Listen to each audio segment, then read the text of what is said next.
अंबाला छावनी के विश्राम गृह में गृह मंत्री अनिल विज जी का जनता दरबार हर बार की तरह इस शनिवार को भी अपने तय समय पर ही शुरू हुआ। पूरे हरियाणा के अलग अलग जिलों से आए हुए फरियादी अपनी समस्याओं को लेकर मंत्री जी के पास पहुंचे। अंबाला के नजदीक शाहबाद के पास एक लड़ाई झगड़े का केस आया। जसदीप सिंह ने बताया कि मेरे ऊपर हमला किया गया और बुरी तरह से जख्मी कर दिया गया है और पुलिस अपराधियों के खिलाफ कोई कार्यवाही नहीं कर रही है।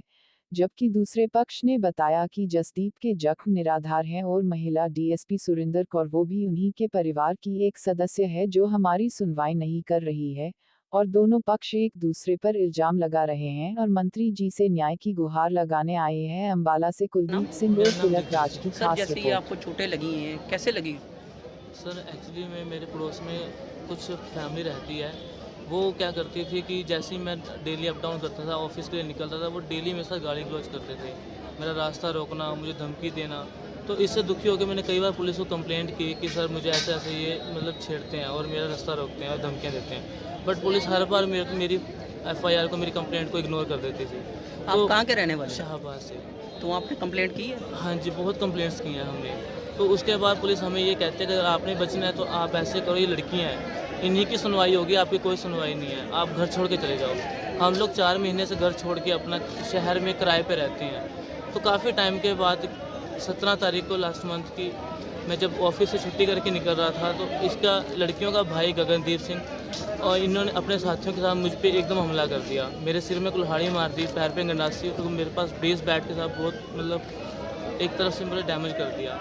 तो वहाँ के जो राहगीर थे लोगों ने, उन्होंने मुझे कुरुक्षेत्र हॉस्पिटल में वो ले गए मुझे, जहाँ से मेरा अब ट्रीटमेंट वगैरह चल रहा है। तो आपने मेडिकल करवाया? ये सब कुछ मेरा हुआ तो है, सारी FIR हुई है मेरी 20 तारीख से, बट उसके ऊपर कोई एक्शन नहीं है और वो सरेआम घूम रहे हैं। और आज भी वो इशारा करके गए हैं कि अब तो तू बच गया, आगे से तुझे बचाएं। तो आज आप 20 साहब से, मंत्री साहब से मिलने आए हैं, बस तो यही क्या अरदास कहना करने आया हमारा मंत्री साहब से जी हम कि हमें न्याय दिलाया जाए। हमारा पूरा मोहल्ला उनसे बहुत परेशान है। वो अपने घर के आगे से निकलने तक नहीं देते। एक ही रास्ता है, वहाँ से जो भी निकलता है वो धमकी देते हैं कि जो निकलेगा हम उसके पैर काट देंगे, उसे जान से मार देंगे, यहाँ से निकलना बंद कर दो। एक ही रास्ता है और कुछ भी नहीं कर सकते। पुलिस आती है, उल्टा वो हमें ही धमकी दे जाती है।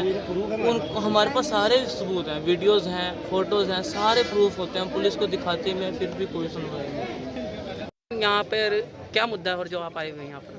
सर हम 1.5 साल से इस चीज़ से जूझ रहे हैं। हम 4 बहनें हैं सर, सिख फैमिली से बिलोंग करते हैं। भाई मेरा ITBP में है सर, देश सेवा कर रहा है, दिन रात बॉर्डर पे तैनात रहता है सर। फादर मेरे बुजुर्ग हैं।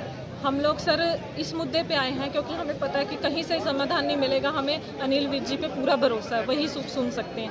महिला DSP Surinder Kaur, posted Yamunanagar sir, उसका मायका परिवार हमारे पड़ोस में रहते हैं सर।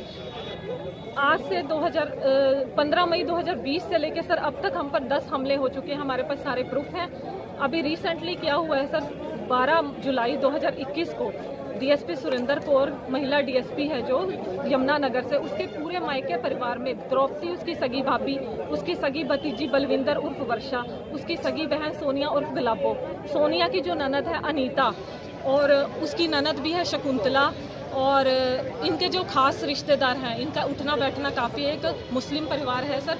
परवीन खान, रेनू खान है, उसकी बहन थी बूरी खान, और हीना नहीं थी। ये सब थे सर, हमारे घर के अंदर घुसे हैं। चाकू, छुरियों से, लोहे की रॉडों से, मेटल की बोतलें लाए हुए थे सर। हमारे पास CCTV फुटेज है, उससे हम पर हमला किया। इससे पहले सर 15 मई 2020 को सिटी चौकी शाहबाद पुलिस चौकी के अंदर पुलिस कर्मियों की मौजूदगी में सर DSP सुरेंद्र के 25 से 30 लोग थे जो रिश्तेदार, उन्होंने उस टाइम भी हमला किया था। किडनैपिंग की कोशिश की गई थी जिसमें मैं जख्मी हुई थी, और मेरी मम्मी थी, मेरे फादर थे, मेरे पापा जी की पगड़ी उतारी गई थी, सिख धार्मिक चिन्हों की बेअदबी की गई थी, पर पुलिस ने आज तक कोई कार्रवाई की नहीं। जैसे कि मैम आप कह रहे हैं घर पे हमला हुआ था, किन्हीं को चोटें भी लगी थी? बहुत चोटें लगी हैं सर, मुझे खुद चोटें लगी हैं, मैं घायल हुई हूँ, और मेरी सिस्टर तो अभी ज़्यादा सीरियस कंडीशन में है सर, वो हॉस्पिटल में। पुलिस जो कार्रवाई करना भी चाहती है, आप समझ सकते हो DSP रैंक है, अगर पुलिस पे पूरी तरह प्रभावित होती है, जांच प्रभावित करती है, कार्रवाई सही होने नहीं देती सर। आज से आप सोचो, पुलिस चौकी में हमला हुआ, घर के अंदर घुस के हमला, इतने हमले किए हुए हैं। महिला DSP सुरेंद्र कौर का भाई हरीलाल 2012 में एक वकील के सगे भाई के कत्ल केस में भी अंदर जा चुका है सर। अभी तक इतने ही सर हमले करने